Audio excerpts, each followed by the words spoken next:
ఎమ్మెల్సీగా టీచర్ల సమస్యలపై నిరంతరం పోరాటం చేసినటువంటి మా అన్న సుధాకర్ రెడ్డి గారు, హమీద్ గారు, మా సుమిత్ర అక్క గారు, మరి వినోద్ గారు, రిటైర్డ్ కళ్యాణ్ గారు, పోలీస్ డిపార్ట్మెంట్లో డిఎస్పీగా పనిచేసిన వ్యక్తి, అదేవిధంగా టీజీఓ నుంచి మా విష్ణువర్ధన్ గారు కూడా వస్తూ ఉన్నారు, భుజంగరావు గారు కూడా. అందరికీ పేరు పేరు నమస్కారం. ఈరోజు మేమందరం కూడా ఎందుకు స్పందించాల్సి వస్తుందంటే, సార్ చూస్తూ ఉద్యోగుల సమస్యలు, ప్రభుత్వం ఇచ్చినటువంటి మేనిఫెస్టో అవన్నీ దానిపైన మాట్లాడుతున్నాం. కానీ ఉద్యోగుల విషయంలో మాత్రం మేము ఇప్పటివరకు కూడా వాళ్ళు ఇచ్చిన హామీలు టైం పీరియడ్ దాటిపోతున్నా కూడా చూద్దాం, వేచి చూద్దాం, మనం ఇన్వాల్వ్మెంట్ అయితే కావాలని ఒక బురద తల్లి ఉద్యోగ సమస్యలు పరిష్కారం చేయకుండా చూస్తారు, లేదంటే వాళ్ళ మీద ఇబ్బందులకు గురి చేస్తారు ప్రభుత్వ ఉద్యోగులని అని చెప్పి కాము ఉన్నాం. కానీ ఈరోజు చూస్తే చేయి దాటిపోతూ ఉంది. అసలు ఉద్యోగులు ఏ రాజకీయంగా ఇన్వాల్వ్మెంట్ లేకపోయినా వాళ్ళ సమస్యల గురించి వాళ్ళు మాట్లాడుతూ ఉంటే వాళ్ళ మీద ఏదో రాజకీయ ఒత్తిడి ఉంది అని చెప్పి అపవాద వేసి ఉద్యోగులంటే ఒక ప్రజలలో చులకన భావన వచ్చేటట్లు, మీరు గింతే శాతం 2% వాళ్ళు 98% వాళ్ళని డామినేట్ చేస్తారన్నట్లు మాట్లాడడం, వాళ్ళని గొంతు నొక్కేయడం, ఇచ్చిన ఏ ఒక్క హామీని నెరవేర్చకుండా రిటైర్డ్ అయిన ఉద్యోగులు ఒక్కొక్కరు బాధతో గుండె కలిగి చనిపోతున్నారు, వైద్యం అంతక చనిపోతున్నారు. ఇక చనిపోతుంటే మేము కొట్లాడి తెచ్చుకున్న తెలంగాణలో ఇక మా ఉండియం లాభం ఖచ్చితంగా మేము ఆనాడు ఉద్యోగులని స్వామిగౌడ్ గారి నేతృత్వంలో మేమందరం కూడా ఐక్యమే ఉద్యమం చేసినాం, మరి కాపాడుకున్నాం. తెలంగాణ వచ్చిన 10 సంవత్సరాల్లో కూడా 40,000 మందికి ప్రమోషన్లు ఇప్పించుకున్నాం. 2 పిఆర్సీలు గంట లోపలనే 43, 30, 73% పిఆర్సీ ఇప్పించుకున్నాం. దేశంలో ఎక్కడ లేనటువంటిది ప్రైవేటు ఉద్యోగులకు కూడా, కాంట్రాక్ట్ ఉద్యోగులకు కూడా 30% పిఆర్సీ ఇప్పించుకున్నాం. చాలా డిపార్ట్మెంట్లలో ఉద్యోగ భద్రత ఇచ్చినాం. పర్మనెంట్ చేద్దామనుకుంటే కూడా కోర్టు కేసుల వల్ల ఆగిపోయినా సమానంగా ప్రభుత్వ ఉద్యోగులకు సమానంగా ఇప్పించుకున్నాం. వెట్టి చాకిరి నుంచి హోంగార్డులను విముక్తి చేసి 6-7 వేల ఉన్న జీతము 10,000 చేసి 10,000 ఉన్న జీతాన్ని 30,000 వరకు జీతభత్యాలు పెంచి 1,50,000 దగ్గర ఉద్యోగాలు రిక్రూట్మెంట్ చేసుకొని కొత్త ఉద్యోగులను చేర్చుకొని పెన్షనర్లకు వెల్నెస్ సెంటర్లు ఏర్పాటు చేసి వెల్నెస్ సెంటర్లలో ట్యాబ్లెట్లు మందులు ఇచ్చేటట్లు ఏర్పాటు చేసుకోవడం, హెల్త్ కార్డ్స్ కూడా జారీ చేసుకోవడం, పూర్తి స్థాయిలో చేద్దామని లోపల ఇంకా అనేక సమస్యలు ఉన్నాయి. అవన్నీ చేద్దామని లోపల ఎలక్షన్ రావడం, చివరి పిఆర్సీ మరి అధికారుల యొక్క కొంత అధికారుల దానివల్ల లోపం వల్ల మరి మేము ఎలక్షన్ తర్వాత ఇద్దామనుకున్నాం. దాన్ని తప్పు అర్థం చేసుకొని కొత్తగా ఇచ్చిన ప్రభుత్వ మేనిఫెస్టో చూసి మరి ఏదో గొప్పగా అయితే రావడం, 100 రోజులలో పిఆర్సీ ఇస్తామన్నారు, 6 నెలల్లో పిఆర్సీ అమలు చేస్తామన్నారు కమిటీ ఇచ్చినటువంటిది. మరి ఒక్కటి కూడా కాలేదు. చూడండి, వాళ్ళు ఇచ్చిన హామీలు, సప్లిమెంటరీ బిల్లు 15 రోజుల్లో చెల్లిస్తామన్నారు, చేయలేదు. 3 టీఏలు తక్షణమే ఇస్తామన్నారు, చేయలేదు. సిపిఎస్ విధానం రద్దు చేసి ఓల్డ్ పెన్షన్ విధానం తీసుకొస్తామన్నారు, చేయలేదు. డిఏలను సకాలంలో ప్రకటించి బకాయిలను నేరుగా ఉద్యోగులు చెల్లిస్తామన్నారు, చేయలేదు.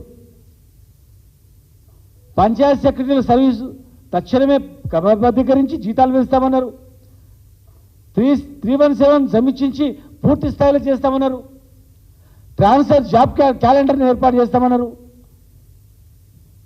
మరి 6 నెలల్లోపు పిఆర్సీ సిఫార్సును అమలు చేసి పూర్తి స్థాయిలో మీకు జీతభత్య అందిస్తామన్నారు. హెల్త్ కార్డ్ జారీ చేసి ఏ ఒక్క ఎంప్లాయీ అడ్మిట్ అయినా వాళ్లకు పూర్తి స్థాయిలో ఆరోగ్యాన్ని బాగు చేయిస్తాం కార్పొరేట్ హాస్పిటల్ అన్నారు. ఇక చాలా ఉన్నాయి. ఫీల్డ్ అసిస్టెంట్లకు, ఆశా వర్గాలకు ఇందిరాకాంతి పథకం, ఎన్ఆర్జీఎస్ ఉద్యోగులు తక్షణమే జీవితాలు పెంచి బకాయిలు చెల్లించి ఉద్యోగ భద్రత, ఇవి ఇచ్చినటువంటి హామీ. ఇందులో ఒక్కటి కాలేదు. ఇవాళ దాచుకున్న పైసలు, దాపెట్టుకున్న పైసలు, పెన్షనర్ల పైసలు వాపస్ ఇవ్వమంటే గొంతమ కోరికలు అని చెప్తున్నారు. పిఆర్సీది ఊసు లేదు, డబ్బులతో నిమిత్తం లేనటువంటి అనేక అంశాలపైన లేదు. పైగా వాళ్ళని బెదిరించే ధోరణిలో వీళ్ళ వెనుకల రాజకీయ శక్తులు ఉన్నాయి.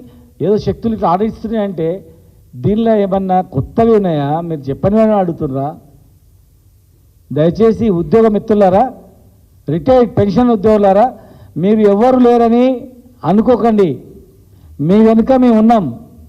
నాడు ఉద్యమాన్ని నడిపించినాం. కేవలం ఉద్యమమే కాదు, ఇక మేమందరం కూడా political joint action committee, Congress party, new democracy party, కొద్ది రోజులు టీడీపీ పార్టీ, మన పార్టీ, బీజేపీ పార్టీ, అనేక పొలిటికల్ పార్టీలతో ఉన్నటువంటి పొలిటికల్ జాయింట్ యాక్షన్ కమిటీకి మేము ఇక్కడ కో చైర్మన్లుగా, కన్వీనర్లుగా ఉండి తెలంగాణ ఉద్యమాన్ని నడిపే వాళ్ళం. కేవలం ఉద్యోగుల సమస్య పరిష్కారం కాదు, రాష్ట్ర సాధనలో ప్రముఖ పాత్ర పోషించినటువంటి సకల జనుల సమ్మె, సహాయ నిరాకరణ, సంసద్ యాత్ర, సాగర హారం, మిలియన్ మార్చ్, అనేక ఉద్యమాలు చేసి జైళ్ళకి వెళ్ళి కేసులు పెట్టించుకొని హత్యాయత్నం పాల్పడడానికి సిద్ధమైన కూడా భయపడకుండా ప్రజల పక్షాన పోరాటం చేసి తెలంగాణ తేవడంలో కేసీఆర్ గారి నాయకత్వంలో జరిగిన పోరాటంలో ప్రముఖ పాత్ర పోషించిన వాళ్ళం మేము. తెలంగాణ రావడానికి కారకులైన వాళ్ళం మేము. తెలంగాణ రావడానికి కారకమైనటువంటి అనేక క్రియాశీలకమైనటువంటి ఉద్యమాల్లో మేమందరం కూడా సుధాకర్ నగర్ నుంచి మొదలుకుంటే అందరం పాల్పంచుకున్నటువంటి వాళ్ళం. చాలామంది కాంగ్రెస్ నాయకులు కొంతమంది మాట్లాడుతూ ఏదో ఉద్యోగ నాయకులు, ఉద్యోగ సంఘ నాయకులు, ఉద్యోగ సంఘ నాయకులు అనేది 30 ఏళ్ళు చేసినాం. తెలంగాణ ఉద్యమం స్టార్ట్ కాగానే ఉద్యోగులను ఐక్యం చేసి అక్కడ పక్కన పెట్టుకొని పొలిటికల్ జాయింట్ యాక్షన్ కమిటీని మొత్తం ప్రముఖంగా నడిపిన వాళ్ళం మేము. ఢిల్లీ నుంచి గల్లీ వరకు అనేక ఉద్యమంలో డైరెక్ట్గా పాల్గొన్నటువంటి వాళ్ళం మేము. ప్రాణాలు సైతం భయపడకుండా జైలుకి వచ్చిన వాళ్ళం మేము. కేవలం ఏదో ఉద్యోగుల సమస్య, ఉద్యోగ సంఘ నాయకులు ఏదో మాకేదో పోస్టులు వచ్చినాయి అయిపోయింది అనుభవించిన మేము రాష్ట్రం తెచ్చిన వాళ్ళమే. అన్నిటికీ మాకు హక్కు ఉంటుంది. మేము బతికున్నంత వరకు ఇక్కడ ఉన్న వాళ్ళందరికీ మాకు హక్కుది. ఖచ్చితంగా మేము ఉద్యోగులని చిన్న చూపించిన ఊరుకోం, రిటైర్డ్ ఉద్యోగులను పట్టించుకోకుండా ఊరుకోం. తెలంగాణ ప్రజానికానికి ఎవరికి అన్యాయం జరిగినా ఖచ్చితంగా రాష్ట్రం తెచ్చిన మేము కనుక మేము ముందుంటాం, స్పందిస్తాం, చేస్తాం. ఉద్యోగులారా, రిటైర్డ్ ఉద్యోగులు కొంతమంది చనిపోతున్నారు, మీరు భయపడకండి, చనిపోకండి, ధైర్యపడకండి. మేమున్నాం. మేము తొందరలోనే మరి మేము అందరం కలిసి మాట్లాడుకునే సమావేశం కూడా ఏర్పాటు చేస్తాం. డైరెక్ట్గా ముఖ్యమంత్రి గారే ఈ సమస్యను పరిష్కారం చేయాలి. మంత్రుల కమిటీ ఉన్న తర్వాత ఇమ్మీడియట్గా మళ్ళీ ఆఫీసర్ల కమిటీ ఏమిటి? మంత్రుల కన్నా ఆఫీసర్లు ఎక్కువనా? 3 మంత్రుల కమిటీ వేసిన తర్వాత నెక్స్ట్ ముఖ్యమంత్రి కమిటీ ఉంటుంది, కానీ ముఖ్యమంత్రి అయితే పిలుచుకొని ఉంటుంది, కానీ రివర్స్లో కింద వచ్చి 3 ఐఏఎస్ ఆఫీసర్లను కమిటీ వేసిందంటే మంత్రులను అవమానపరిచినట్లే. ఇది కేవలం కాలయాపన చేసి కాలయాపనకు ఉపయోగపడుతుంది.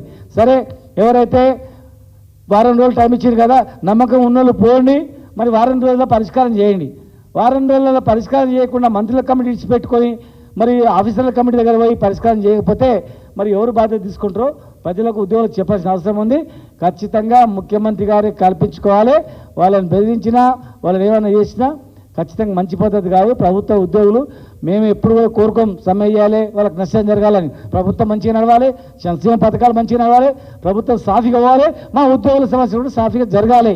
వాళ్ళని బెదిరించి అన్యాయం చేసి ఏదో కేసులు పెట్టి భయపెట్టిస్తామంటే కాదు, ఊరుకునే ప్రసక్తే లేదు.